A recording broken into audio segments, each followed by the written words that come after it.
Existencia encantada. El Señor de los Anillos, Eucatástrofe o larga derrota. Siguiendo con nuestro análisis, debemos profundizar en cuál es la esencia del sentimiento que debe dejar en nosotros el Señor de los Anillos. Para ello, analizaremos dos conceptos que aparecen en la obra y que, pareciendo ser contradictorios, en realidad se complementan en una fuerte unidad. Estos son Eucatástrofe y larga derrota.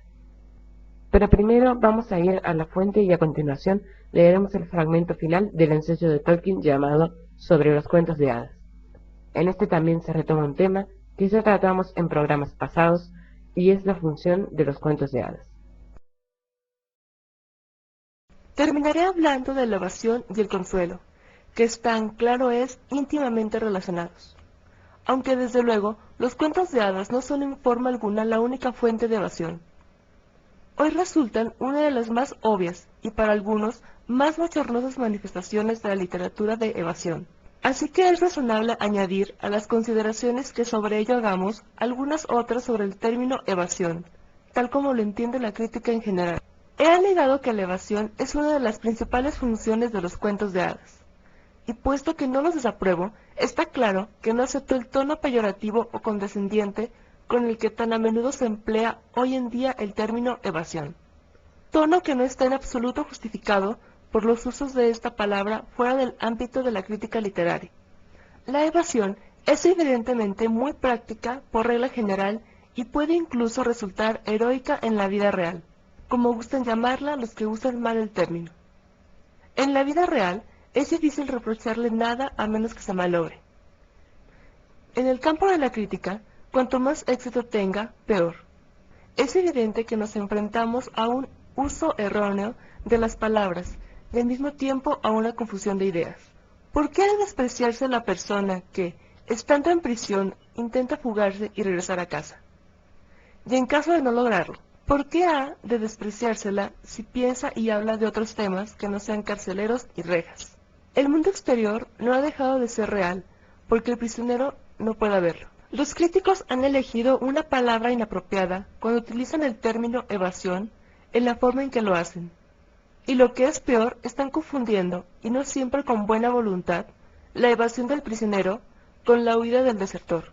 De la misma manera, un portavoz del partido habría calificado de traidor al que tan solo criticara o al que escapara de las penalidades del Reich o del Führer, o de cualquier otro Reich. De igual forma, para hacer la confusión aún mayor y dejar en ridículo a sus oponentes, estos críticos aplican la etiqueta de su desprecio, no solo a la auténtica evasión, sino a la deserción y a sus frecuentes camaradas.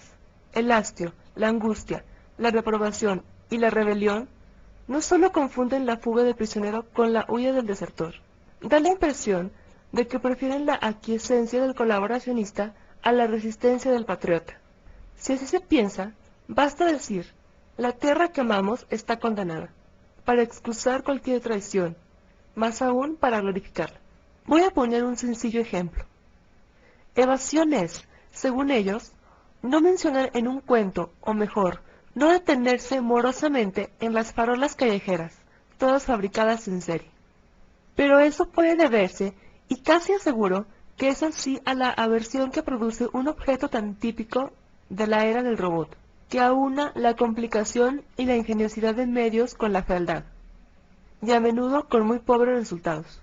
Pueden desterrarse estas farolas de los cuentos simplemente porque son malas farolas, y quizás una de las lecciones que de ellos se hayan de extraer sea la toma de conciencia de este hecho. Pero entonces llega el varapalo. Las farolas son algo definitivo, dicen. Hace ya tiempo, Chesterton comentó, y con toda la razón, que en cuanto oía decir de una cosa que era definitiva, tenía la seguridad de que al poco tiempo sería sustituida y considerada conmiserativamente como obsoleta y periclitada. He aquí un anuncio. El avance de la ciencia, su ritmo, acelerado por los imperativos de la guerra, es inexorable. Convierte en caducas algunas cosas y presagia nuevos avances en el uso de la electricidad. Dice lo mismo, solo que de forma más amenazadora. Se puede, naturalmente, no tener en cuenta una farola por ser insignificante y perecedera. Los cuentos de hadas, en cualquier caso, tienen cosas mucho más permanentes e importantes de las que ocuparse. El relámpago, por ejemplo. El evasor no está tan sujeto a los caprichos de una moda pasajera como sus oponentes. No convierte las cosas, que con cierta lógica pueden ser tenidas por malas, en amos o dioses a los que adorar por inevitables, o incluso por inexorables. Y sus oponentes, tan dados al menosprecio, no están seguros de que vayan a detenerse ahí. Podrían regresar a la gente para que derribase las farolas. La evasión tiene otra cara más maligna aún, la reacción. Aunque parezca increíble, no hace mucho tiempo que le oí comentar a un médico interno de Oxford que a él le satisfacía la proximidad de las fábricas de producción en serie y el estruendo del tráfico rodado en continuo embotellamiento porque ponía a la universidad en contacto con la vida real. Quizá quería indicar que el modo en que el hombre del siglo XX vive y trabaja aumenta en brutalidad a pasos alarmantes, y que la ruidosa prueba de ello en las calles de Oxford ha de servir de aviso de la imposibilidad de conservar durante mucho tiempo con unas simples vallas y sin una auténtica reacción ofensiva, práctica e intelectual, un oasis de cordura en un desierto de irracionalidad. Pero mucho me temo que no se refería a esto. En cualquier caso, la expresión vida real parece quedar en este contexto bastante lejos de sus usos académicos.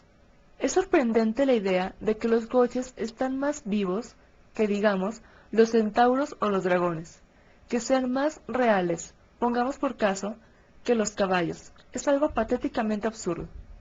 Qué real, qué sorprendentemente viva es la chimenea de una fábrica comparada con un olmo. Ese pobre objeto caduco, sueño banal de un visionario. A mí en particular, me resulta inconcebible que el techo de la estación de Bletchley sea más real que las nubes. Y como artefacto, lo encuentro menos inspirador que la legendaria cúpula del firmamento.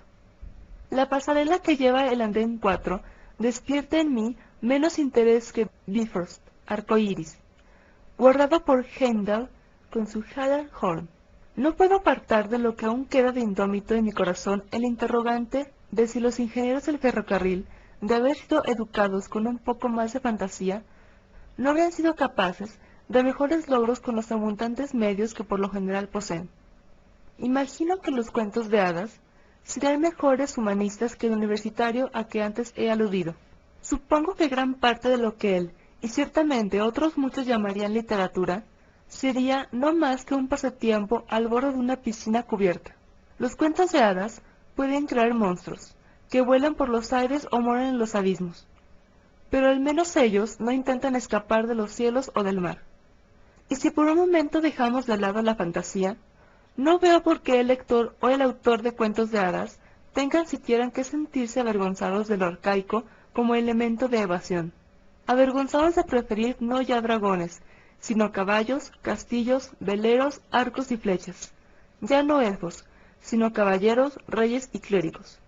Porque después de todo, el ser racional puede llegar mediante la reflexión, que poco tiene que ver con los relatos de hadas o de aventuras, a la condena, implícita al menos en el silencio de la literatura de evasión, de cosas tan progresistas como las fábricas o las ametralladoras y bombas, que parecen ser sus más naturales, inevitables y hasta me atrevería a decir que inexorables logros. Epílogo. Este gozo que yo he elegido como carácter, o sello del auténtico cuento de hadas, y del de aventuras merece mayor atención. Probablemente, todo escritor, todo subcreador que elabora un mundo secundario, una fantasía, desea en cierta medida ser un verdadero creador, o bien tiene la esperanza de estar haciendo uso de la realidad. Esperanza de que, si no todos los detalles, la índole típica de ese mundo secundario proceda de la realidad o fluya hacia ella. Si de verdad consigue una cualidad a la que justamente se le puede aplicar la definición del diccionario, consistencia interna de la realidad, es difícil entonces concebir que la haya logrado sin que la obra forme parte de esa realidad. La cualidad específica del gozo, en una buena fantasía, puede así explicarse como un súbito destello de la verdad o realidad subyacente. No se trata solo de un consuelo para las tristezas de este mundo, sino de una satisfacción y una respuesta al interrogante: ¿es eso verdad?